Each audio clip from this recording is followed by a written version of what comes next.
Bapak Ibu yang dikasihi Tuhan Yesus Kristus, Shalom, selamat malam.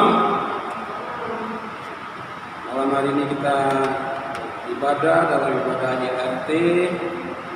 Walaupun kita beribadah di rumah kita masing-masing, kiranya kita dapat beribadah dengan penuh sukacita. Karena Tuhan akan hadir di persekutuan kita, walaupun kita 2-3 orang bersekutu. Nah, firman-Nya mengatakan di mana 2-3 orang sekutu di dalam namaku, di situ aku ada. Baik, Bapak Ibu yang dikasihi Tuhan Yesus Kristus, sebelum kita mulai beribadah, kita masuk saat teduh sejenak, dan hati pikiran kita agar kita dapat mengikuti ibadah ini dengan penuh hikmat sukacita. Kita bersatu teduh saja.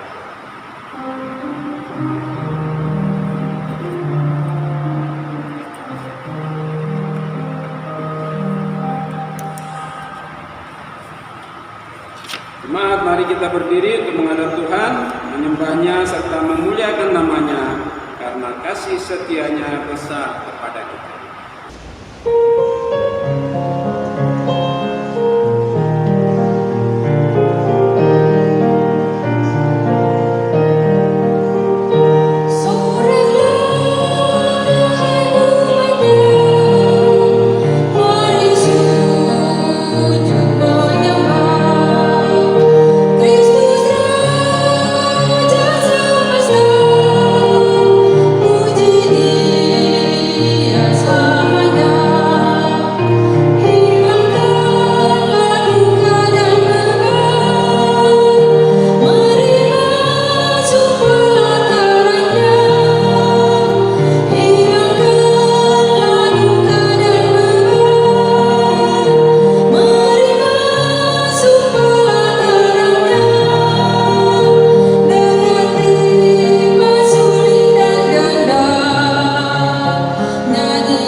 Terpujilah Engkau Allah Bapa di surga kekal selama-lamanya. Puji syukur terima kasih atas kemurahan-Mu, kasih setia dan berkat karunia-Mu, di mana Engkau menjaga, melindungi kami pribadi lepas pribadi dan rumah tangga lepas keluarga. Dan pada malam hari ini kami datang beribadah dalam ibadah rumah tangga menuju memuliakan nama-Mu. Bapa di surga, kiranya Engkau hadir di tengah persekutuan kami. Dan biarlah kuasai kami dengan kuasa Roh yang kudus agar kami dapat mengikuti ibadah ini dengan hikmat sukacita, agar ibadah yang kami lakukan juga boleh menjadi berkat dalam kehidupan rohani kami, agar iman, percaya, kesetiaan dan pengharapan kami kepada Yesus Kristus semakin dikuatkan. Kami serahkan ibadah ini hanya dalam kuasa dari awal ke tengah hingga akhirnya. Terpujilah Engkau Bapa dalam nama Yesus. Amin. Bapak Ibu, kita akan bermazmur bersama-sama. Kita buka Mazmur 133. Mazmur 133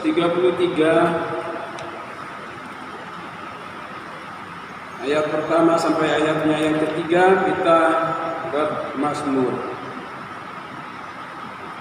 Demikian.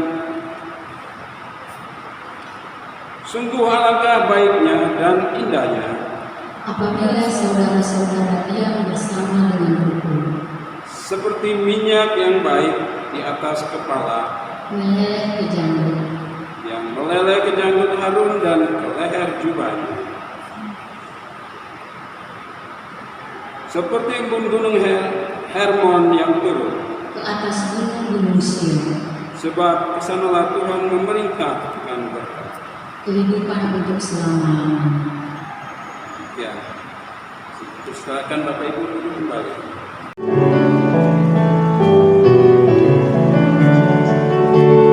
Mari memuji Allah, memetik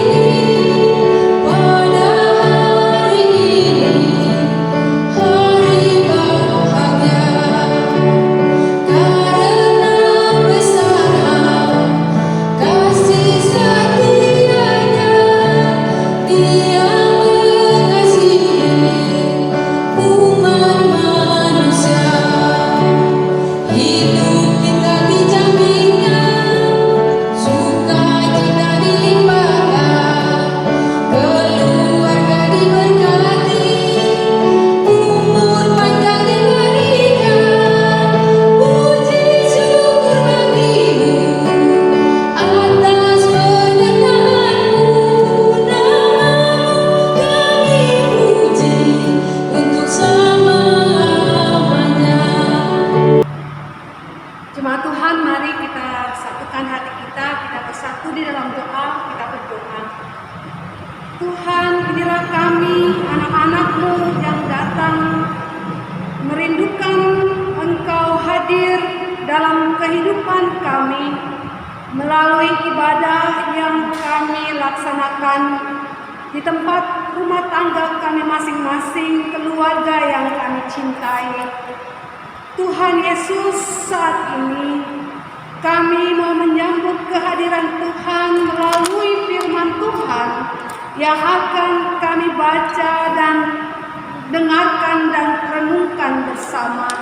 Tuhan, tolong kami anak-anak-Mu di dalam menyampaikan firman Tuhan hamba dan juga di dalam mendengarkan serta merenungkan firman Tuhan, agar supaya kami semua sama-sama dibangun oleh kebenaran Roh-Mu yang kudus melalui firman-Mu, sehingga hidup yang kami nikmati dan kami jalani hingga saat ini adalah hidup yang sungguh diberkati oleh Tuhan, bahkan hidup yang menjadi berkat bagi sesama. Bersabdalah, ya Tuhan, kami anak-anak-Mu siap untuk menerima berkat surgawi. Amin. Jemaat yang dikasihi Tuhan, mari kita berdiri untuk bersama kita akan mendengarkan sabda Tuhan yang terambil dalam 1 Korintus pasal yang ke-7, ayatnya yang ke-10 hingga ayatnya yang ke-11. Hanya 2 ayat ya. Sudah ketemu 1 Korintus pasal yang ke-7 ayat 10 dan ayat yang ke-11. Mari kita sama-sama membacanya.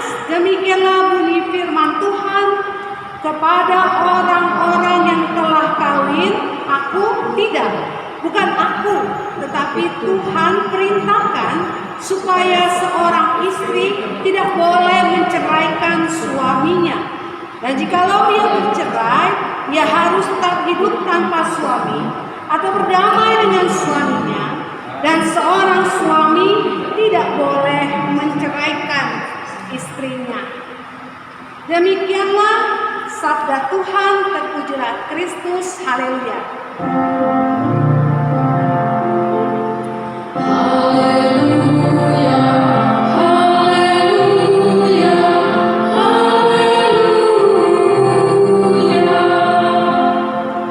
Silakan duduk kembali. Selamat malam Bapak Ibu Saudara. Shalom bagi kita semua. Bapak Ibu Saudara yang dikasihi Tuhan, bacaan kita hari ini saya bilang tadi di awal ya, pendek, cuma 2 ayat. Tapi bacaan kita malam hari ini, wah, agak berat ya, sebab berbicara soal kehidupan rumah tangga. Lalu ada kalimat cerai-cerai segala lagi. Aduh, saya aja membaca ayat ini, mempersiapkan bacaan hari ini agak pusing ya. Karena apa? Karena sungguh-sungguh harus menggumuli firman Tuhan ini supaya mampu saya mengerti dan pahami, lalu kemudian saya bagikan kepada saudara semua sekalian pada malam hari ini. Bapak Ibu Saudara yang diberkati Tuhan, di zaman modern seperti yang kita jalani saat ini, kita diperhadapkan pada dunia yang dengan mudahnya menemukan orang-orang yang kawin, cerai, lalu kawin lagi. Orang-orang Kristen sebagai anak-anak Tuhan yang pada mulanya seharusnya hidup berpadanan dengan menjaga kekudusan perkawinan Kristen, toh pada kenyataannya banyak juga yang tidak mampu untuk mempertahankan kekudusan perkawinan. Kita melihat ada banyak sekali fenomena orang-orang Kristen yang berakhir kehidupan rumah tangganya dalam sebuah perceraian. Bapak Ibu Saudara yang dikasihi Tuhan, oleh karena itu tadi saya sampaikan berbicara soal hal ini tidaklah mudah. Tetapi ketika kita membaca firman ini secara menyeluruh, kita mau belajar kenapa kira-kira Rasul Paulus menyampaikan tentang hal ini. Yang pertama, saudara harus memahami bahwa jemaat di Korintus ini, Korintus adalah sebuah kota kuno di Yunani, dalam banyak hal merupakan kota metropolitan Yunani yang terkemuka pada zaman Rasul Paulus. Seperti halnya banyak kota yang makmur pada masa kini, Korintus menjadi kota yang angkuh secara intelek, kaya secara materi, namun bejat secara moral. Jadi kalau saudara membaca mulai dari pasal yang ke-6, pasal yang ke-7, nah kita bisa melihat bahwa jemaat di Korintus itu terpengaruh oleh kehidupan orang-orang di Korintus pada umumnya. Sehingga ada jemaat-jemaat di Korintus yang kemudian menganggap remeh perkawinan kudus dalam Tuhan. Kalau kita membaca pasal yang ke-6 ayat yang ke-19, itu ayat yang sangat terkenal tuh, pasal 6 ayat 19. Firman Tuhan katakan apa? Tubuhmu adalah bait Roh Kudus yang diam di dalam kamu. Roh Kudus yang kamu peroleh dari Allah. Bahkan kalau kita baca di ayat yang ke-15, ayat yang ke-18 dalam pasal yang ke-6, Rasul Paulus mengatakan, tidak tahukah kamu bahwa tubuhmu adalah anggota Kristus? Dikatakan dalam ayat 15 terakhir pasal 6, akan kuambilkah anggota Kristus untuk menyerahkannya pada percabulan? Sekali-sekali tidak. Ayat 18 pasal 6. Jauhkanlah dirimu dari percabulan. Setiap dosa lain yang dilakukan oleh manusia terjadi di luar dirinya, tetapi orang yang melakukan percabulan berdosa terhadap dirinya sendiri. Nah, saudara nggak ngerti ya dari bacaan kita hari ini. Kalau kita lihat pasal sebelumnya, kenapa sekonyong-konyong Rasul Paulus tiba-tiba mengatakan ayat 10 dan 11 bacaan kita hari ini. Ternyata kita bisa mengambil kesimpulannya bahwa jemaat di Korintus itu mulai terpengaruh oleh orang-orang modern di kota Korintus kebanyakan, sehingga mereka mulai menganggap remeh perkawinan, kesakralan, kekudusan perkawinan Kristus sendiri. Nah, mari kita simak dua ayat ini. Rasul Paulus katakan di dalam ayat yang 10, supaya seorang istri tidak boleh menceraikan suaminya. Artinya kalau kita membaca ayat ini, Rasul Paulus di awal tadi ayat 10 menjelaskan, bukan dia yang berkata-kata, tapi firman Tuhan. Tentu sebagai seorang anggota Sanhedrin, ya, mantan seorang anggota Sanhedrin, dia adalah orang-orang yang pintar, Yahudi tulen. Jadi dia belajar betul firman Tuhan. Dia betul-betul mengetahui firman Tuhan. Apalagi ketika dia menjadi murid Tuhan, pasti dia juga membaca dari tulisan-tulisan tradisi tentang pengajaran Yesus Kristus. Bicara soal perceraian. Matius pasal 19 dan juga kitab Markus, juga Lukas, ayat yang paralel dengan bicara soal perceraian. Nah, di situ semuanya mengatakan tidak boleh terjadi perceraian. Meskipun dalam Matius 19 ada pengecualian di sana, kecuali karena zina, tapi itu bukan intinya. Karena di dalam Matius pasal 19 yang menjadi intinya justru adalah perkataan Yesus ketika dia mengatakan, sesungguhnya pada mulanya tidaklah demikian. Nah, itu dia. Lalu kan ada perdebatan di sana tuh. Terus kok Musa mengeluarkan surat cerai? Karena ketegaran hatimu. Nah, itu dia ya. Tapi sesungguhnya dari mulanya tidaklah demikian. Artinya apa? Artinya Tuhan membenci yang namanya perceraian. Nah, oleh karena itu Rasul Paulus kembali mau menasehati, mengingatkan, menegur dengan keras agar jemaat di Korintus itu sungguh menjaga kekudusan, kesakralan perkawinan Kristus, perkawinan di dalam perkawinan Kristen. Dan oleh karena itu dia katakan kembali dari ayat yang ke-11. Dan jikalau ia bercerai, ia harus tetap hidup tanpa suami atau berdamai dengan suaminya. Nah, ini bingung lagi nih.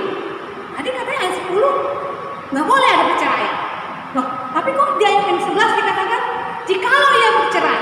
Nah, Bapak Ibu Saudara, nggak usah kita mengambil secara harafiah ya tentang kalimat ayat 11 ini.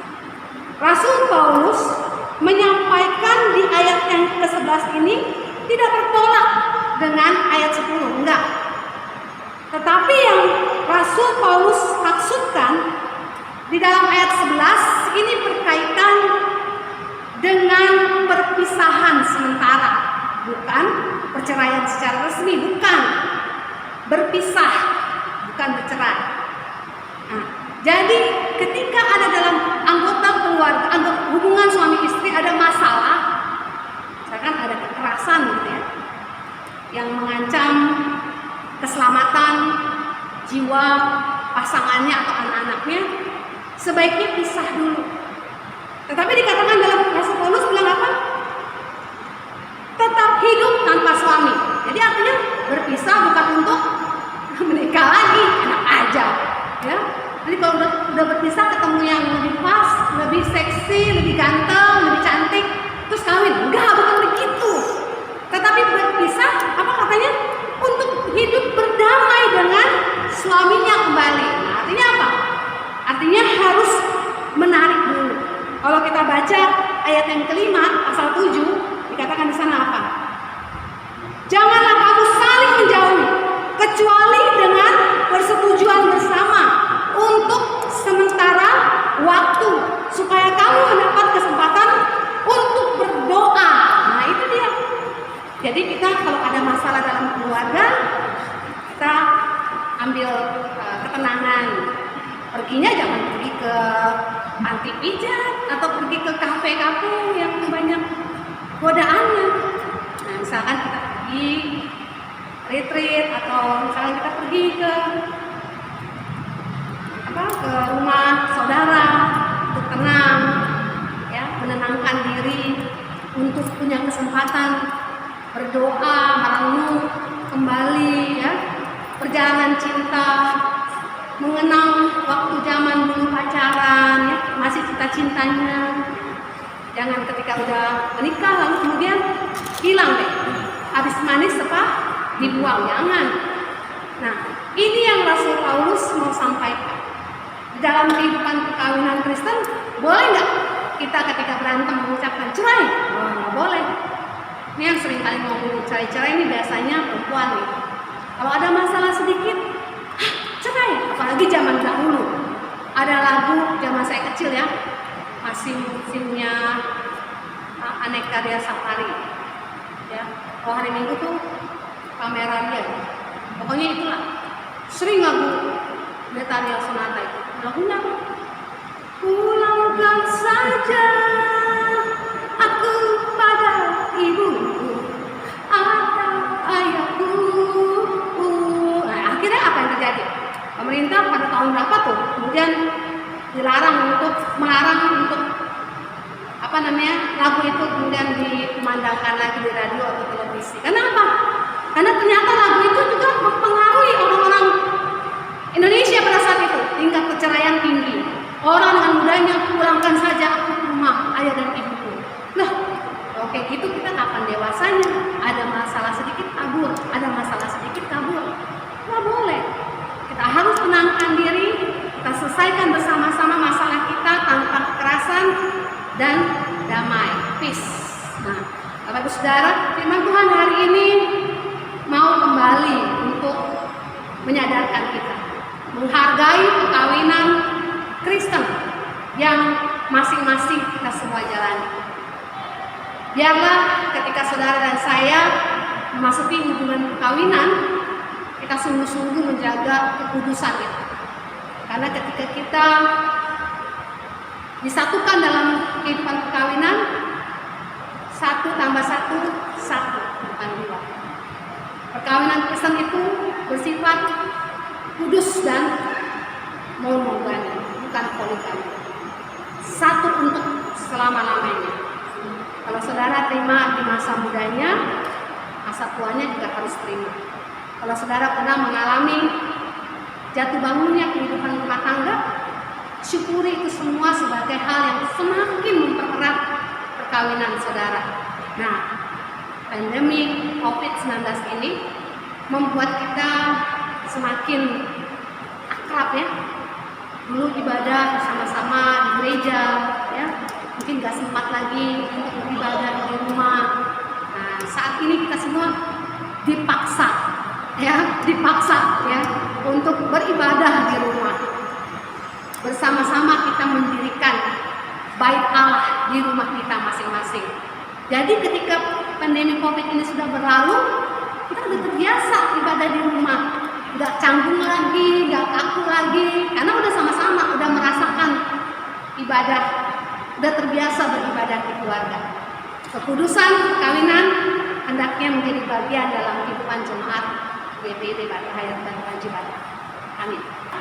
Kita merespon firman Tuhan dengan lagu yang ciamik sekali.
Dalam kehidupan perkawinan kami Tuhan, Engkau selalu juga berkata dan mendidik kami, mengajar kami untuk menghargai perkawinan kudus Kristen yang sudah kami terima. Tuhan yang menyatukan setiap pasangan suami istri yang sudah diberkati dalam perkawinan di gereja. Biarlah Tuhan sajalah yang senantiasa menjadi orang ketiga dalam kehidupan rumah tangga kami. Ketika Tuhan menjadi orang ketiga dalam kehidupan rumah tangga kami, biarlah kami senantiasa mengandalkan Tuhan Yesus dalam perjalanan kehidupan rumah tangga. Kami tahu bahwa kehidupan berkeluarga, kehidupan rumah tangga tidaklah semanis. Kebanyakan orang yang berpikir kehidupan perkawinan itu selalu mesra, selalu penuh sukacita, selalu penuh kebahagiaan. Pada kenyataannya, kami juga kerap mengalami banyak pergumulan, tantangan, godaan dalam perkawinan Kristen. Tuhan, biarlah dalam kondisi kami berbahagia, ketika kami bersukacita, ketika perjalanan rumah tangga kami berjalan dengan mulus, kami ingat bahwa itu semua karena Tuhan yang menganugerahkan kebahagiaan. Dan ketika kami diperhadapkan dengan pergumulan, ajar kami untuk tetap setia kepada Tuhan, karena Tuhan senantiasa mau hadir untuk dalam keluarga kami untuk mendewasakan iman kami, untuk membuat kami belajar memahami dan menghargai perkawinan, menghargai dan memahami pasangan hidup kami, menghargai orang tua kami, menghargai anak-anak kami, menghargai Tuhan yang mau hadir dalam kehidupan rumah tangga kami. Bapa yang baik bagi keluarga yang bermasalah dalam kehidupan rumah tangganya saat ini, Tuhan kiranya senantiasa hadir dalam kehidupan mereka. Namun biarlah juga Tuhan gerakkan kami untuk senantiasa menghadirkan Tuhan dalam kehidupan rumah tangga kami. Bukan dalam keadaan yang penuh pergumulan dan masalah saja, tetapi dalam keadaan yang tenang, dalam keadaan yang bahagia, kami tetap mengundang Tuhan melalui ibadah, melalui membaca firman, doa. Itulah sebab Tuhan mengajarkan kami untuk senantiasa hidup bersekutu dengan Tuhan. Bapa yang baik, kami berdoa Tuhan, biarlah Engkau senantiasa memberkati pasangan hidup kami yang Tuhan telah beri sebagai pasangan jiwa kami, penolong kami. Tuhan memberkati suami atau istri kami. Tuhan memberkati anggota keluarga kami. Jika Tuhan menghadirkan anak-anak dalam rumah tangga kami, berikan kesehatan, pintaran, tumbuh kembang yang baik buat anak-anak yang Tuhan anugerahkan dalam kehidupan rumah tangga kami. Anak-anak kami dalam masa pertumbuhan maupun anak-anak kami yang dalam masa usia remaja dan dewasa. Mereka yang sudah sekolah maupun yang belum sekolah. Mereka yang sekolah di tingkat dasar maupun yang sampai di tingkat perguruan tinggi. Tuhan memberkati masa depan pendidikan studi mereka yang saat ini belajar di rumah secara online. Biarlah kondisi seperti ini membuat anak-anak kami justru semakin semangat belajar, sehingga mereka kelak juga boleh mendapatkan masa depan yang cerah, gilang gemilang bersama dengan Tuhan. Saya berdoa untuk anak-anak kami yang sudah lulus SMP, SMA, yang sudah diumumkan secara online pula. Mari Tuhan Engkau memberkati sukacita yang dialami oleh keluarga karena kelulusan anak-anak mereka. Saya berdoa dan mendoakan juga untuk anak-anak kami dalam pekerjaan mereka, dalam mencari pekerjaan. Anak-anak kami yang dalam masa mencari pasangan hidup, atau anak-anak kami yang sedang menjalin hubungan dengan lawan jenis. Tuhan memberkati pergaulan mereka. Tuhan memberkati kehidupan masa muda mereka, sehingga mereka tetap menjaga kekudusan di usia muda mereka. Bapa, kami berdoa untuk kehidupan kesehatan kami. Virus corona ini masih ada dan senantiasa mengintai kami. Namun biarlah semuanya ini membuat kami lebih berhikmat, lebih menjaga kesehatan dengan sungguh, menjaga kebersihan dengan sungguh, sehingga berkat kesehatan Tuhan anugerahkan buat kami sekeluarga. Saya berdoa dan mendoakan buat orang-orang yang juga boleh memberi diri dalam pelayanan ibadah online.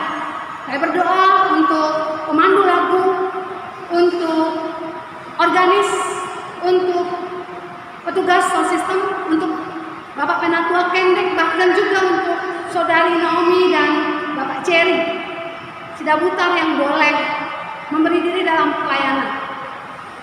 Terselenggaranya ibadah online, baik ibadah minggu maupun ibadah keluarga, semuanya karena anak-anak Tuhan yang boleh memberikan diri dalam pelayanan. Tuhan memberkati, Tuhan senantiasa memperhitungkan jerih lelah mereka di dalam bersekutu dan melayani Tuhan. Bapa, inilah doa kami. Kami serahkan seluruh hidup kami, bahkan menyerahkan keadaan kondisi virus corona ini. Biarlah semuanya dalam kendali Tuhan. Di dalam nama Tuhan kami Yesus Kristus, Tuhan dan Juru Selamat kami yang hidup, yang mengajar kami doa kami bersama-sama. Bapa kami yang ada di surga, dikuduskanlah nama-Mu, datanglah kerajaan-Mu, jadilah kehendak-Mu di bumi seperti di surga. Berilah kami pada hari ini makanan kami yang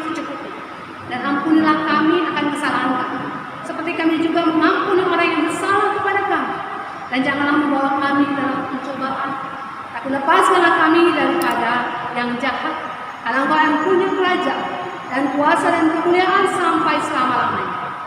Amin. Umat yang dikasihi Tuhan, mari menyatakan ungkapan syukur melalui persembahan syukur, sekaligus bersedia memberi seluruh hidup kita kepadanya. Tuhan memberkati persembahan saudara.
Mari berdiri, kita akan menyerahkan persembahan kita dalam doa.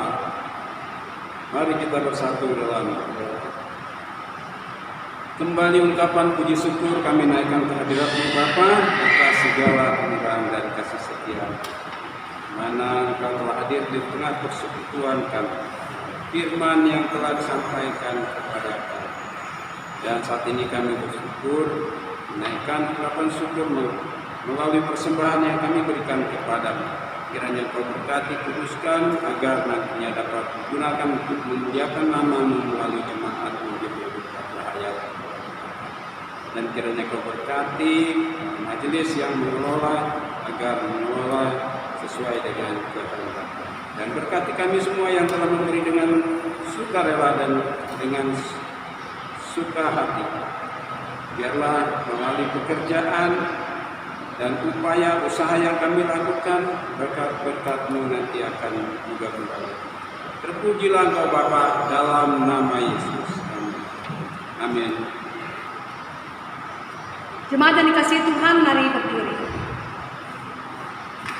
Kembalilah dalam kehidupan kita sehari-hari, tetaplah menjadi saluran berkat Tuhan dalam kehidupan rumah tanggamu, dan senantiasa hidup kita selalu diberkati olehnya. Mari berdiri, kita menyanyi bersama keluarga hidup indah.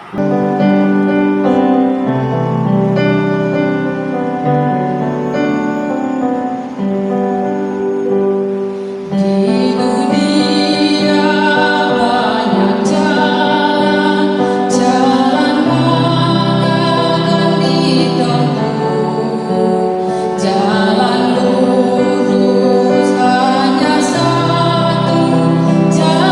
Tuhan itulah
berkat Tuhan.